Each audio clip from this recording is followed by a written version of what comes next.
ಎಲ್ಲರಿಗೂ ನಮಸ್ಕಾರ. Welcome to my YouTube channel. ಈ ವಿಡಿಯೋದಲ್ಲಿ ನಾನು ಒಂದು ತುಂಬ ಕಾಂಪಿಟೇಟಿವ್ ಎಕ್ಸಾಮ್ ಬಗ್ಗೆ ನೋಡಿ, ಈ ರೀತಿ ನೀವು ಓದ್ಬಿಟ್ರೆ ಅಂದರೆ ನೀವು ಎಷ್ಟೇ ಸರಿ ಅಟೆಂಪ್ಟ್ ಮಾಡಿದ್ರೂ ಪಾಸ್ ಆಗೋಕ್ಕೆ ಸಾಧ್ಯ ಇಲ್ಲ, ಕ್ಲಿಯರ್ ಮಾಡೋಕ್ಕೆ ಸಾಧ್ಯ ಇಲ್ಲ. ಈ 5 ತಪ್ಪು ಯಾವುದೇ ಕಾರಣಕ್ಕೂ ನೀವು ಮಾಡಬೇಡಿ. ಯಾವ್ಯಾವ 5 ತಪ್ಪುಗಳ ಬಗ್ಗೆ ಸಂಪೂರ್ಣ ಮಾಹಿತಿ ಈ ವಿಡಿಯೋದಲ್ಲಿ ನಾನು ನಿಮಗೆ ನೀಡ್ತೇನೆ. ಹಿಂದೆ ಏನಾಗಿದೆ ಬಿಟ್ಟಾಕಿ, ಇನ್ನು ಮುಂದೆ ಯಾವ ರೀತಿ ಪ್ಲ್ಯಾನ್ ಮಾಡ್ತೀರೋ ಅದು ತುಂಬ ಮುಖ್ಯ ಆಗ್ತದೆ. ಅದಕ್ಕೆ ನಾನು ಈ ವಿಡಿಯೋದಲ್ಲಿ ಸಂಪೂರ್ಣವಾಗಿ ಹೇಳ್ಕೊಡ್ತೇನೆ ಯಾವ ರೀತಿ ಪ್ಲ್ಯಾನ್ ಮಾಡಬೇಕು ಅಂತ. ಇನ್ನೂ ಯಾರೂ ನಮ್ಮ ಚಾನಲ್ನ ಸಬ್ಸ್ಕ್ರೈಬ್ ಆಗಿಲ್ಲ, ದಯವಿಟ್ಟು ಸಬ್ಸ್ಕ್ರೈಬ್ ಆಗಿ ಅಂತ ಹೇಳ್ತಾ ಬನ್ನಿ ವಿಡಿಯೋ ಸ್ಟಾರ್ಟ್ ಮಾಡೋಣ. ನೋಡಿ ಫ್ರೆಂಡ್ಸ್, ಮೊದಲನೇ ಸ್ಟೆಪ್ಪು ನೋಡೋದಾದರೆ ಈ ಒಂದು 5 ತಪ್ಪು ಮಾಡಬಾರ್ದು ಅಂತ ಹೇಳಿದ್ದೀನಲ್ಲ, ಅದರಲ್ಲಿ ಮೊದಲನೇ ತಪ್ಪು ಯಾವುದು ಅಂದರೆ ನೋಡಿ, ಇಲ್ಲಿ ಸರಿಯಾದ ಸ್ಟಡಿ ಪ್ಲ್ಯಾನ್ ಇಲ್ಲದೆ ಸುಮ್ಮನೆ ಏನೇನೋ ಓದ್ಬಿಡೋದು. ಅಂದರೆ ಓದೋದು ಕರೆಕ್ಟಾಗಿರುತ್ತೆ, ಒಂದು ಸಿಲಬಸ್ಸಿಗೆ ತಕ್ಕಂಗೆ ಇಲ್ಲದೆ ಏನೇನೋ ಓದೋದು. ಇದು ಫಸ್ಟ್ನೇದು ಒಂದು ದೊಡ್ಡ ತಪ್ಪಾಗ್ತದೆ. ಯಾವುದು? ಸರಿಯಾದ ಸ್ಟಡಿ ಪ್ಲ್ಯಾನ್ ಇಲ್ಲದೆ ಓದೋದು. ನೋಡಿ, ಸ್ಟಡಿ ಪ್ಲ್ಯಾನ್ ಇಲ್ಲದೆ ಓದಿದರೆ ಏನಾಗ್ತದೆ ಸರ್ ಅಂತ ನೋಡೋದಾದರೆ, ಏನು ಓದಬೇಕು ಅಂತ ಗೊತ್ತೇ ಇರೋದಿಲ್ಲ, ಯಾವ ಟಾಪಿಕ್ಗೆ ಎಷ್ಟು ಸಮಯ ಕೊಡಬೇಕೆಂದೂ ಗೊತ್ತಿರಲ್ಲ.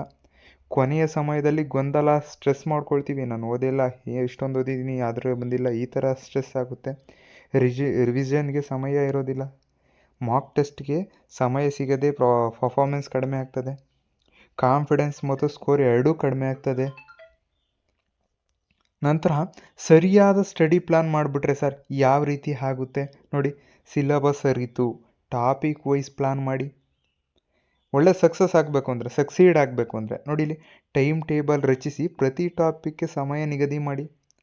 ಡೈಲಿ ಟಾರ್ಗೆಟ್ ಮಾಡಿ, ಇಷ್ಟು ಓದಬೇಕು, ಇಷ್ಟು ಫಾಲೋ ಮಾಡಬೇಕು, ಇಷ್ಟು ನಾನು ಕಂಪ್ಲೀಟ್ ಮಾಡಲೇಬೇಕು ಅಂತ ಟಾರ್ಗೆಟ್ ಮಾಡಿ ಇವತ್ತು. ನಂತರ ರೆಗ್ಯುಲರಾಗಿ ರಿವಿಷನ್ ಆ್ಯಂಡ್ ನೋಟ್ಸ್ ಮಾಡಿ. ಮಾಕ್ ಟೆಸ್ಟ್ ಬರೆದು ಅನಾಲಿಸಿಸ್ ಮಾಡಿ. ಬರೀ ಮಾಕ್ ಟೆಸ್ಟ್ ಮಾಡಿಬಿಡೋದಲ್ಲ, ಅನಾಲಿಸಿಸ್ ಎಷ್ಟು ಬಂದವು, ಎಲ್ಲಿ ತಪ್ಪಾಗ್ತಾಯಿದೆ, ಯಾವುದಕ್ಕೆ ನಾನು ಟೈಮ್ ಜಾಸ್ತಿ ಕೊಡ್ತಿದ್ದೀನಿ, ಈ ರೀತಿ ಸ್ವಲ್ಪ ಅನಾಲಿಸಿಸ್ ಮಾಡಿ. ವೀಕ್ಲಿ ಒಂದೊಂದು ಸರಿ ರಿವ್ಯೂ ಮಾಡಿ, ನಿಮ್ಮ ಬಗ್ಗೆ ಏನೇನು ಅಪ್ಡೇಟ್ ಆಗಿದ್ದಾರೆ ನೀವು, ಇದರ ಬಗ್ಗೆ ಸ್ವಲ್ಪ ನೀವೇ ಪ್ಲ್ಯಾನ್ ಮಾಡಿ, ರಿವ್ಯೂ ಮಾಡಿ, ಅಪ್ಡೇಟ್ ಮಾಡ್ಕೊಳ್ಳಿ ನಿಮ್ಮ ಮೈಂಡ್ನ. ನೋಡಿ, ಈ ರೀತಿ ಪ್ಲ್ಯಾನ್ ಮಾಡಿದ್ರೆ ಓಕೆ. ನೀವು ಈ ಪ್ಲ್ಯಾನಲ್ಲೇ ಇದ್ದರೆ ಸಕ್ಸೀಡ್ ಆಗೋಕ್ಕೆ ತುಂಬ ಕಷ್ಟ ಇದೆ. ಅದು ಏನು ಫಸ್ಟ್ನೇ ದೊಡ್ಡ ತಪ್ಪು ಅಂದರೆ ಸರಿಯಾದ ಸ್ಟಡಿ ಪ್ಲ್ಯಾನ್ ಇಲ್ಲದೆ ಓದೋದು. ಸ್ಟಡಿ ಪ್ಲ್ಯಾನ್ ಕ್ಲೀನಾಗಿ ಮಾಡ್ಕೊಂಡ್ರೆ ಸಕ್ಸೀಡ್ ಆಗಬಹುದು. ಪ್ಲ್ಯಾನ್ ಇರಲಿ, ಸಕ್ಸಸ್ ನಿಮ್ಮದೇ ಆಗ್ತದೆ. ಪ್ಲ್ಯಾನ್ ಇದ್ದು ಫೋಕಸ್ ಮಾಡಿದ್ರೆ ಸಕ್ಸೀಡ್ ಆಗ್ತೀರಾ. ಅದೇ ಹೇಳ್ತಾರೆ ನೋಡಿ, ಇಲ್ಲಿ ಸರಿಯಾದ ಸ್ಟಡಿ ಪ್ಲ್ಯಾನ್, ಸಮಯದ ಪರಿಣಾಮಕಾರಿ ಬಳಕೆ, ಗುರಿ ಪಕ್ಕ, ಗುರಿ 100% ಅಂತ ಹೇಳ್ತಾರೆ. ಮತ್ತು ನೀವು ಮಾಡೋದು ಇನ್ನೊಂದು ದೊಡ್ಡ ಮಿಸ್ಟೇಕ್ ಏನು ಅಂದರೆ, ದೊಡ್ಡ ತಪ್ಪೇನೆಂದರೆ ಪ್ರೀವಿಯಸ್ ಇಯರ್ ಕ್ವಶನ್ ಪೇಪರ್ನ ಬಿಟ್ಬಿಡ್ತೀರಾ, ಅದನ್ನು ನಿರ್ಲಕ್ಷ್ಯ ಮಾಡಿಬಿಡ್ತೀರಾ. ಅದು ಮಾಡೋದು ದೊಡ್ಡ ತಪ್ಪು. ಪ್ರೀವಿಯಸ್ ಇಯರ್ ಕ್ವಶನ್ ಪೇಪರ್ನ ನಾವು ಅನಾಲಿಸಿಸ್ ಮಾಡಲೇಬೇಕು, ಯಾಕಂದರೆ ಅದರಿಂದ ನಮಗೆ ತುಂಬ ಯೂಸ್ ಆಗುತ್ತೆ. ಮುಖ್ಯ ಅಂಶ ಏನು ನೋಡೋದಾದರೆ, ಪರೀಕ್ಷೆಯ ನಿಜವಾದ ಒಂದು ಟ್ರೆಂಡ್ ಇರುತ್ತಲ್ಲ, ಅದನ್ನು ತಿಳ್ಕೊಬೋದು. ಯಾವ ಟಾಪಿಕ್ನಿಂದ ಹೇಗೆ ಪ್ರಶ್ನೆ ಕೇಳ್ಬೋದು. ಇವಾಗ KE ಅವರು ಹೇಳಿಕೆ ಪ್ರಶ್ನೆ ಹೊಂದಿಸಿ ಬರೆಯೋದು, ಅವ್ರು ಒಂದೊಂದು ಮಾರ್ಕ್ಸ್ ಒಂದೊಂದೇ ಕೊಡೋಲ್ಲ, ವಿವಿಧ ರೀತಿಯಲ್ಲೂ ಯೋಚನೆ ಮಾಡಿಕೊಟ್ಬಿಡ್ತಾರೆ ಕ್ವಶನ್ ಪೇಪರು. ಅದಕ್ಕೋಸ್ಕರ ನಾವು ಟ್ರೆಂಡ್ ಸೆಟ್ನ ನಾವು ಅರ್ಥ ಮಾಡ್ಕೊಬೇಕಾಗ್ತದೆ. ಮತ್ತು ರಿವಿಷನ್ಗೆ ಸಹಾಯಕ, ಪುನರಾವರ್ತನೆಗೆ ಸಹಾಯಕ, ಓದಿದ ಟಾಪಿಕ್ಗೆ ನೆನಪಿಗೆ ಗಟ್ಟಿ ಆಗ್ತದೆ, ಆತ್ಮವಿಶ್ವಾಸ ಹೆಚ್ಚಿಸ್ತದೆ. ನೀವೇನ ಪ್ರೀವಿಯಸ್ ಇಯರ್ ಕ್ವಶನ್ ಪೇಪರ್ ನೋಡಿಬಿಟ್ರೆ ಈ ಸರಿ ಚೆನ್ನಾಗಿ ಮಾಡಬಹುದು ಅನ್ನೋ ಒಂದು ಆತ್ಮವಿಶ್ವಾಸ ಮೂಡ್ತದೆ.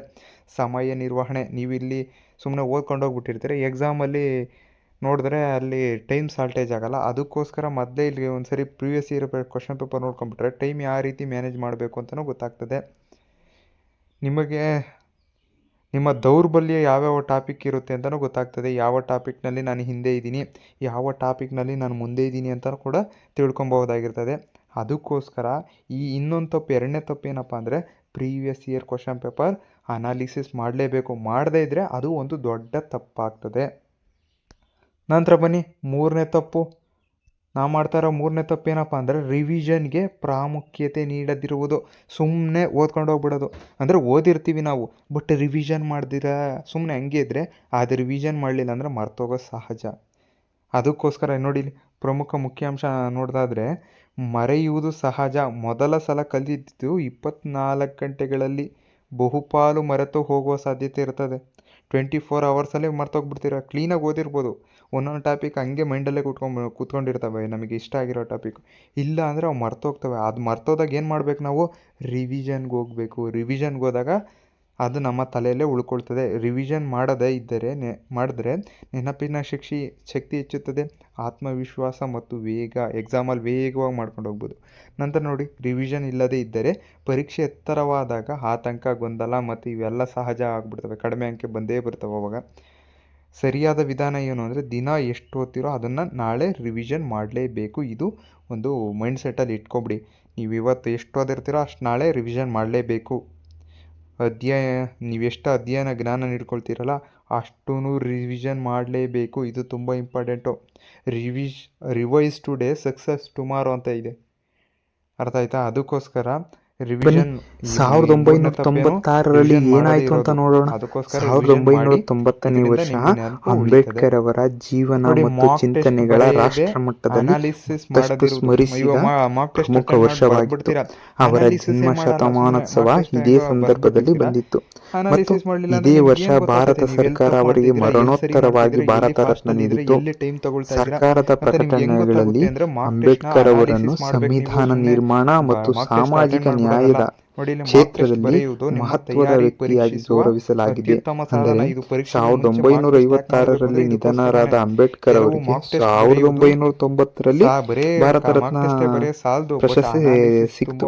ನೋಡಿ, ಏನು ಇನ್ನೊಂದು ಆಸಕ್ತಿದಾಯಕ ವಿಷಯ ಏನಂದ್ರಪ್ಪ, ಇಲ್ಲಿ ನೋಡಿ, 1990ರಲ್ಲಿ ಅಂಬೇಡ್ಕರ್ ಜೊತೆಗೆ ನೆಲ್ಸನ್ ಮಂಡೇಲಾ ಅವರಿಗೂ ಭಾರತ ರತ್ನ ನೀಡಲಾಯಿತು.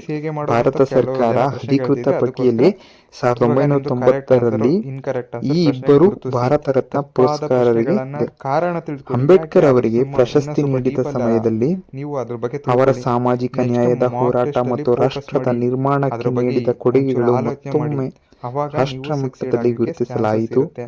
ನಂತರ ನೋಡಿ, mock test plus proper analysis ಬೇಕು. ವೀಕ್ನೆಸ್ಸು ಐಡೆಂಟಿಫೈ ಮಾಡಬೇಕು. ನಿಮ್ಮದು ಏನು ವೀಕ್ನೆಸ್ ಇದೆ ಐಡೆಂಟಿಫೈ ಮಾಡಿ ಮತ್ತು ಇಂಪ್ರೂವ್ ಮಾಡ್ಕೊಳ್ಳಿ. ನಿಮ್ಮ ಇಂಪ್ರೂವ್ಮೆಂಟ್ ಆಗಬೇಕು. ಮತ್ತು ಹೈ ಸ್ಕೋರು ಕೂಡ ಆಗಬೇಕು. ಹೈ ಸ್ಕೋರು ಕೂಡ ನಿಮ್ಮದು ಆಗಬೇಕು. ಅದಕ್ಕೋಸ್ಕರ ಹೇಳ್ತಾ ಇರೋದು, ಮಾಕ್ ಟೆಸ್ಟು ಬರೆದುಬಿಟ್ಟು ಅನಾಲಿಸಿಸ್ ಮಾಡೋದು ಅಷ್ಟೇ ತುಂಬ ಇಂಪಾರ್ಟೆಂಟು. ಒಂದಷ್ಟು ಜನ ಮಾಕ್ ಟೆಸ್ಟೇ ಮಾಡಲ್ಲ, but mock test plus analysis ಎರಡೂ ಮಾಡಿದ್ರೆ ನಿಮಗೆ ಒಂದು ಕ್ಲಾರಿಟಿ ಬರ್ತದೆ. ನಾವು ಯಾವ ಸ್ಥಿತಿಯಲ್ಲಿದ್ದೀವಿ, ಯಾವ ಸ್ಟೇಜಲ್ಲಿದ್ದೀವಿ, ನಾವು ಯಾವ ಥರ ಎಕ್ಸಾಮ್ ಬರೀಬೋದು ಅನ್ನೋ ಒಂದು ನಿಮ್ಗೆ ಅರ್ಥ ಆಗ್ತದೆ. ನಂತರ ನೋಡಿ, ಎಕ್ಸಾಮ್ ಹತ್ತಿರ ಬಂದಾಗ ಪ್ರಿಪ್ರೇಷನ್ ಸ್ಟ್ರಾಟಜಿ ಬದಲಾಯಿಸ್ಬಿಡೋದು ಇದು ಬೇಡ. ನೀವೇನು ಎಕ್ಸಾಮ್ ಹತ್ರ ಬರ್ತಾಯ್ತಾ, ನಾನು ಏನು ಓದಿಲ್ಲ, ಸ್ವಲ್ಪ ಇನ್ನೂ ಜಾಸ್ತಿ ಓದಬೇಕು ಅಂತ ಏನೇನೋ ಬೇರೆ ಪ್ರಿಪ್ರೇಷನ್ ಮಾಡೋಕೆ ಹೋದ್ರಿ ಅಂದರೆ ಅಲ್ಲಿ ಉಲ್ಟಾಕಂತೀರ. ಅದಕ್ಕೆ ಏನು ಮಾಡಬೇಕು ಅಂದರೆ, ನೀವು ಯಾವ ಪ್ರಿಪ್ರೇಷನ್ ಮಾಡ್ತಾ ಇರ್ತೀರ ನೋಡಿ ಸ್ಟ್ರಾಟಜಿ, ಅದೇ ಸ್ಟ್ರಾಟಜಿ ಮುಂದೆ ಹೋಗಬೇಕು. ಅದೇ ಸ್ಟ್ರಾಟಜಿನ ಕಂಟಿನ್ಯೂ ಮಾಡಬೇಕಾಗ್ತದೆ. ಅದನ್ನೇ ಕಂಟಿನ್ಯೂ ಮಾಡಿದ್ರೆ ನಿಮಗೆ ಈಸಿ ಆಗುತ್ತೆ. ನೋಡಿ, ಇಲ್ಲಿ ಸ್ಟ್ರಾಟಜಿ ಬದಲಾಯಿಸಿದರೆ ಏನಾಗುತ್ತೆ?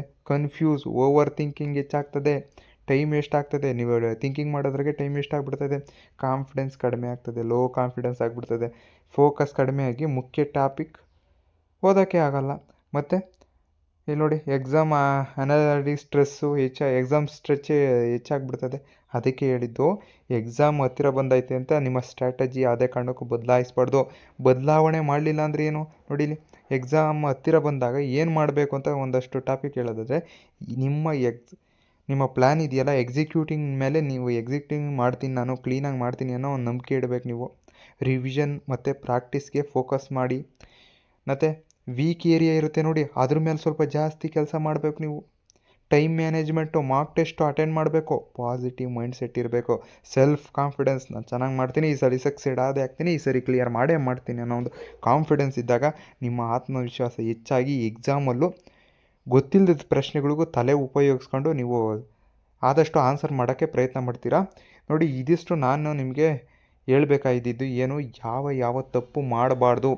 ಈ 5 ತಪ್ಪು ಮಾಡಿದ್ರೆ ನೀವು ಸೆಲೆಕ್ಟ್ ಆಗೋ ಚಾನ್ಸಸ್ ತುಂಬ ಕಡಿಮೆ ಆಗ್ತದೆ, ಲೋ ಆಗ್ತದೆ. ಏನೇನೋ ಓದ್ಬಿಡೋದು, ಕರೆಕ್ಟಾಗಿ ಸಿಲೆಬಸ್ ಓದೋದೆ, ಬೇರೆ ಏನೇನೋ ಓದ್ಬಿಟ್ರೆ ಏನು ಎಕ್ಸಾಮಲ್ಲೇ ಬರೋಲ್ವಲ್ಲ.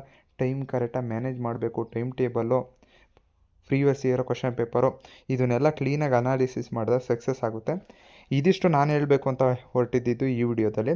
ನಿಮಗಿದ್ರ ಬಗ್ಗೆ ಯೂಸ್ ಆಯಿತು ಅಂದ್ಕೊಳ್ತೀನಿ. ಮತ್ತು ನನ್ನ ಚಾನಲ್ ಇನ್ನೂ ಯಾರೂ ಸಬ್ಸ್ಕ್ರೈಬ್ ಆಗಿಲ್ಲ, ದಯವಿಟ್ಟು ನನ್ನ ಚಾನಲ್ನ ಸಬ್ಸ್ಕ್ರೈಬ್ ಆಗಿ. ಧನ್ಯವಾದಗಳು. All the best.